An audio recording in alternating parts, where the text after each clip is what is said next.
কেউ আপনাকে কষ্ট দিলে একটি সূরা পড়বেন, আল্লাহ পাক রব্বুল আলামিন সাথে সাথে আপনার অন্তরে প্রশান্তি দান করবেন এবং যেই দুশমন আপনাকে কষ্ট দিয়েছে, যে আপনাকে ক্ষতি করার চেষ্টা করেছে, আল্লাহ পাক রব্বুল আলামিন তাকেও ধ্বংস করে দিবেন এবং তাকেও নিঃশেষ করে দিবেন। পবিত্র কোরআনুল কারীমের অন্যতম একটি সূরা, নবীজি সাল্লাল্লাহু আলাইহি ওয়াসাল্লামকেও কিন্তু আল্লাহ তাআলা বিপদ দিয়েছেন এবং তাকেও কিন্তু মানুষ কষ্ট দিয়েছে। মানুষের প্রতি মানুষের দুশমন থাকে, ভালো মানুষের কাছে দুশমন আরো বেশি থাকে। বিশেষ করে নবীজি সাল্লাল্লাহু আলাইহি ওয়াসাল্লাম, তার মতো শ্রেষ্ঠ মহামানব আর কেউ হতে পারে না। আমাদের নবীর দুশমন ছিল নাকি ছিল না?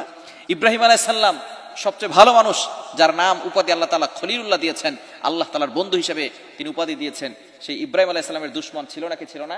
নমরুদ ইব্রাহিম আলাইহিস সালামকে আগুনে পোড়াতে চেয়েছিল, 40 দিন পর্যন্ত এই আগুনকে প্রজ্বলিত করেছে। আল্লাহ পাক রব্বুল আলামিন যেহেতু ভালো মানুষ, ইব্রাহিম আলাইহিস সালাম তিনি হচ্ছেন নবী, তার মতো ভালো মানুষ হতে পারে না। নমরুদ তাকে আগুনে নিক্ষেপ করবে, আল্লাহ পাক রব্বুল আলামিন সাথে সাথে তাকে সাহায্য করেছেন। আগুনকে ডাইরেক্টলি অর্ডার করেছেন, কুলনা ইয়া নারু কুনি বারদাও ওয়া সালামান আলা ইব্রাহিম, হে আগুন, আমার ইব্রাহিমের জন্য তুমি শীতলময় ঠান্ডা হয়ে যাও, এমন ঠান্ডা হয়েও না যাতে করে সে কষ্ট পায়। সুতরাং 40 দিন পর্যন্ত ইব্রাহিম আলাইহিস সালামকে নমরুদ আগুনে নিক্ষেপ করে রেখেছিল, একটা পশমও এই আগুন জ্বালাতে পারে নাই। সুতরাং ইব্রাহিম আলাইহিস সালামকে হেফাজত করেছেন কে? এই বিপদে কেউ কষ্ট দিতে চাইলে, বিপদে ফেলতে চাইলে আপনি সূরা পড়লে আল্লাহ পাক রব্বুল আলামিন আপনাকে বিপদ থেকে উদ্ধার করবেন। নবীজি সাল্লাল্লাহু আলাইহি ওয়াসাল্লামকে আবু জাহেল কষ্ট দিয়েছে, উতবা শাইবা কষ্ট দিয়েছে। নবীজি সাল্লাল্লাহু আলাইহি ওয়াসাল্লাম বদরের যুদ্ধের সময় এই আবু জাহেল, উতবা শাইবা সব শেষ হয়ে গিয়েছিল।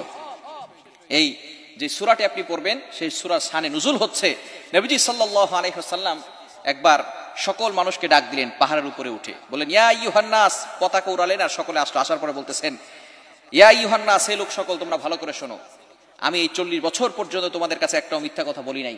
আমি যদি বলি পিছন দিক থেকে একদল লোক আসতেছে আমাদের উপর আক্রমণ করবে, তোমরা কি বিশ্বাস করবে? তখন সকলে এক বাক্যে বলে উঠেছে, হ্যাঁ আমরা বিশ্বাস করব।